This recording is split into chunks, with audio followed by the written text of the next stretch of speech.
Halo, selamat siang semuanya. Ketemu lagi dengan saya Bos Saman Channel. Untuk kali ini saya akan ajak kalian untuk trip ke Kalimendong ya.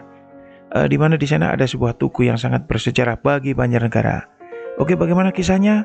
Simak saja Bos Saman Channel untuk Anda. Oke, buat yang belum subscribe, belum like, dan belum berikan komentar, silahkan ya. Saya tunggu ya.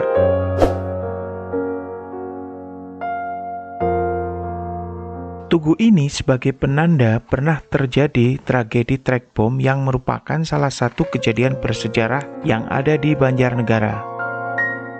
Tugu ini diberi nama trek bom karena diambil dari bahasa Jawa. Trek artinya tarik, bom itu artinya granat atau mungkin ranjau.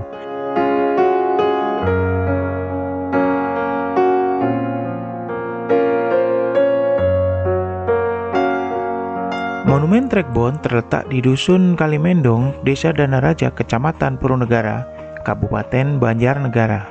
Dari beberapa narasumber yang terpercaya, saya coba untuk menguraikan sejelas-jelasnya dan memberikan ilustrasi bagaimana tragedi trek bom itu terjadi. Sebuah kapal bernama Renville di dalamnya berisi perwakilan delegasi dari Indonesia dan dari Belanda.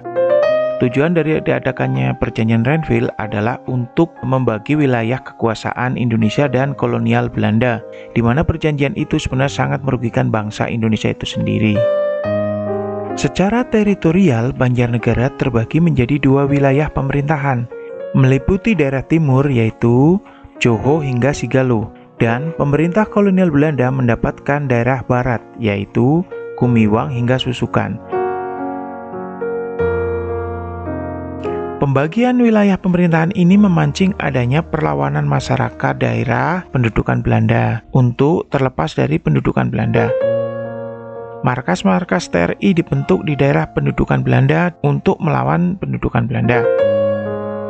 Salah satu tokoh TRI dalam kejadian ini adalah Letnan Kolonel Yasir Hadibroto yang merupakan pimpinan dari pasukan TRI daerah pendudukan Belanda.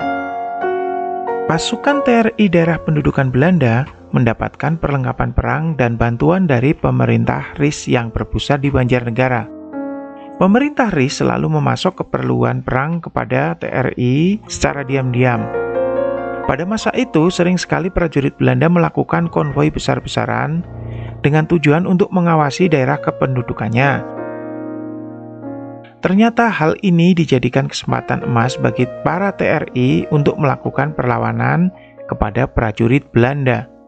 Adalah Sanpardi yang merupakan anak buah dari Letnan Kolonel Yasir Hadibroto yang mencetuskan ide untuk melawan pasukan Belanda dengan meledakkan sebuah trek bom. Trek bom sendiri diambil dari pusat pemerintahan RIS Banjarnegara yang berpusat di Banjarnegara secara sembunyi-sembunyi. Dengan cara bergotong royong memanggul bom tersebut dari Banjarnegara ke Kalimendong. Berat dari bom itu sendiri hampir mencapai 50 kg dengan ukuran 61 x 32,5 cm. Pengambilan trek bom ini dilakukan pada malam hari supaya tidak ketahuan oleh tentara Belanda dan juga mata-matanya. Persiapan dilakukan dengan sangat matang sekali, di antaranya adalah mengosongkan markas-markas TRI dan Laskar Perjuangan. Kemudian masyarakat juga sudah diungsikan pada malam hari guna menghindari korban dari pihak sipil. Ranjau ini ditanam tengah malam di sisi selatan jalan raya Dusun Kalimendong.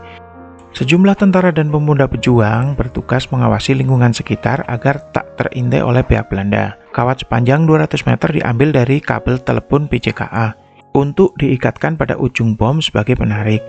Kawat ini dibentangkan melalui areal persawahan di sela rimbunan padi yang menguning sejauh ratusan meter.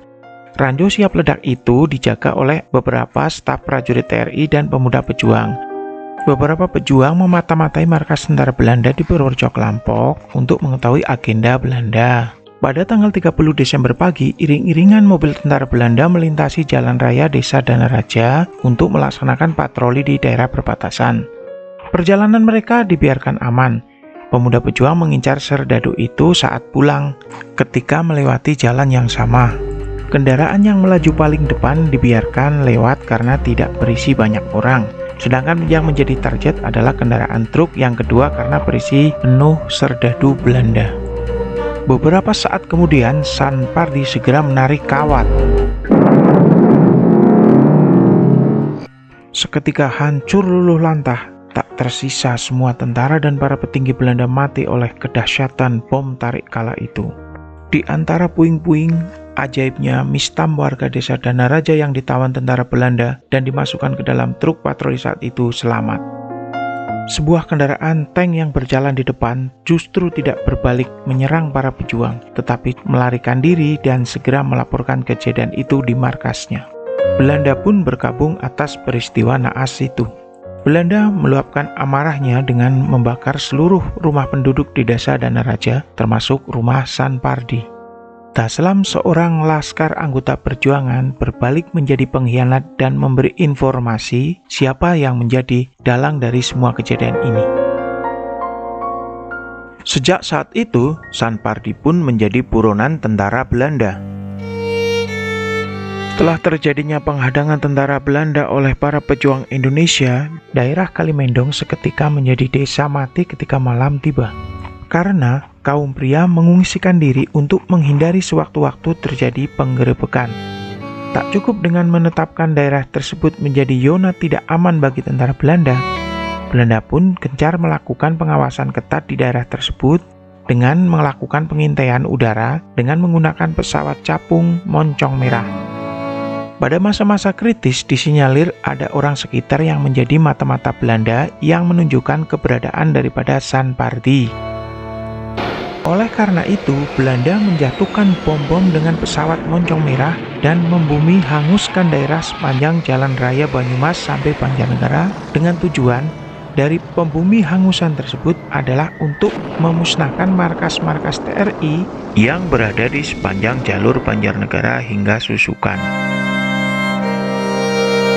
Ratusan jiwa melayang dalam tragedi pembumi hangusan tersebut. Namun, para pejuang TRI yang melakukan pemboman pasukan Belanda berhasil menyelamatkan diri dengan mengungsi ke daerah Merden dan Kali Ajir.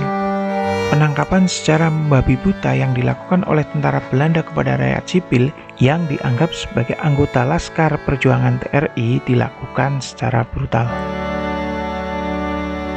Daslam yang bekerja sebagai mata-mata untuk Belanda akhirnya ditangkap oleh pemuda pejuang di desa Kali Ajir, Purwonegoro. Ia dibunuh sebagai hukuman atas pengkhianatan yang ia lakukan terhadap bangsa Indonesia.